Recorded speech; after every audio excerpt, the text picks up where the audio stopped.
JM Soluciones Legales, elevando el estándar del derecho. Entramos directo al análisis. Hoy vamos a diseccionar un precedente que literalmente redefine las reglas del juego en la doctrina constitucional ecuatoriana, la sentencia 3424-22-EP26 de la Corte Constitucional. Ojo, esto no es una simple actualización procesal para leer por encima. Es un fallo absolutamente disruptivo sobre los alcances del derecho a la tutela judicial efectiva. Específicamente, nos marca una obligación ineludible: aplicar la perspectiva de género en la administración de justicia penal. A lo largo de esta explicación, vamos a ver cómo una aplicación mecánica, casi de manual básico, por parte de los tribunales de apelación, puede terminar en vulneraciones gravísimas. Y todo esto lo vamos a estructurar bajo nuestra matriz de litigio estratégico. Para dimensionar el impacto de este fallo, tenemos que establecer nuestra base técnica. Hablemos del concepto de debida diligencia reforzada. A ver, la Corte Constitucional es sumamente enfática aquí. La debida diligencia ya no puede ser un principio pasivo. Cuando las judicaturas tienen frente a sí un caso con posibles móviles discriminatorios o de violencia contra la mujer, esta obligación se vuelve, digamos, blindada. Exige que el juez deje de ser un simple espectador del debate procesal. Tiene que actuar de manera súper proactiva y minuciosa para garantizar que no existan estereotipos o barreras que pongan a las víctimas en desventaja real. Si falta esta debida diligencia reforzada, pongan atención, el proceso se vicia de nulidad. Bien, aterricemos esto en los hechos. El marco procesal de este caso ilustra a la perfección qué pasa cuando la norma abstracta choca con una realidad asimétrica. Estamos hablando de un proceso penal por sicariato. Los roles son clarísimos: una víctima de sexo femenino y un procesado en calidad de presunto autor intelectual. El contexto subyacente, que ya se evidenciaba desde la instrucción fiscal y la primera instancia, revelaba una relación asimétrica marcada por una demanda de pensión alimenticia. Y aunque el tribunal de primera instancia sí condenó al procesado entendiendo este móvil económico como algo planificado, el verdadero problema jurídico estalla en la revisión de apelación. Ahí es donde la estructura del caso simplemente colapsa. Y así entramos a la primera fase de nuestra matriz de análisis. Fase 1. El problema. La omisión de género. Fíjense en esto.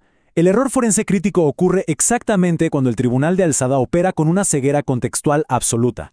Una revisión estándar se queda en lo superficial, bajo una supuesta y peligrosísima neutralidad. En este caso en particular, revisaron el celular de la víctima y concluyeron: bueno, solo hay mensajes normales de pareja porque no encontraron amenazas explícitas. Pero una revisión con perspectiva de género va mucho más allá.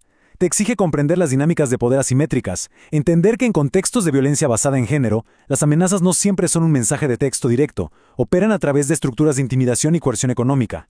La forma en que se materializó este error judicial es realmente alarmante.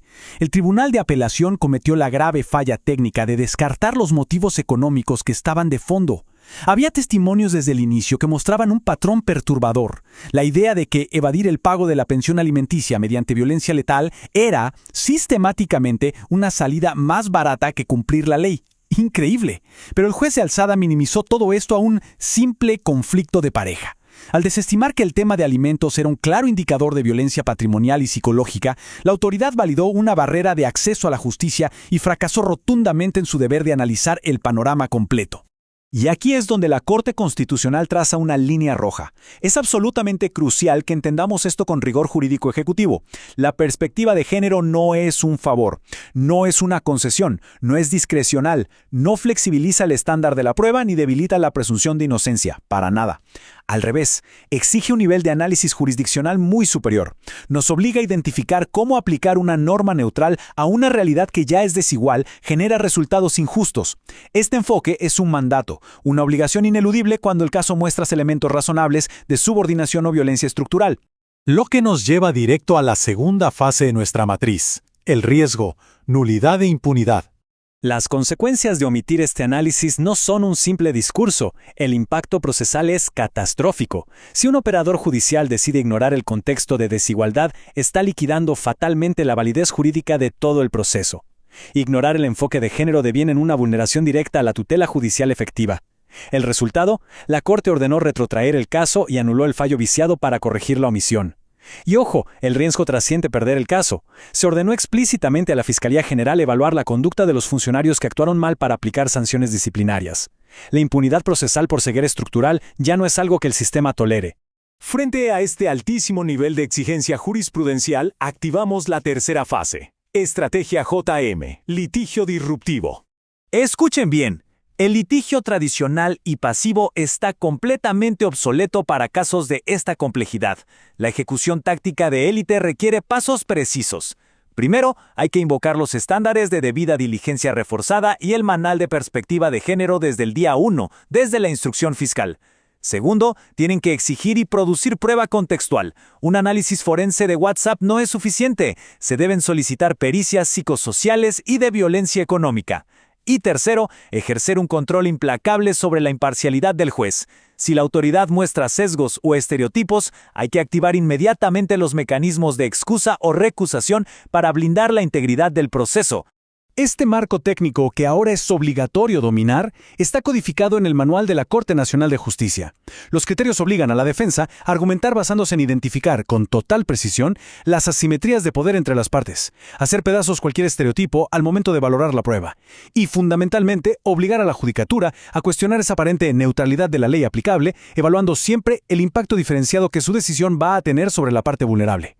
Inyectar estos criterios en su teoría del caso es exactamente lo que separa a un operador estándar de un verdadero estratega legal.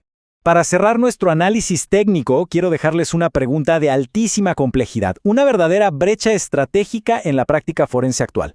Considerando que la exigencia de debida diligencia reforzada es ahora un requisito indispensable para la validez del debido proceso, entonces, ¿qué pasa con todo ese universo de sentencias penales ya ejecutoriadas en el pasado reciente que adolecen exactamente de este mismo vicio de omisión de género?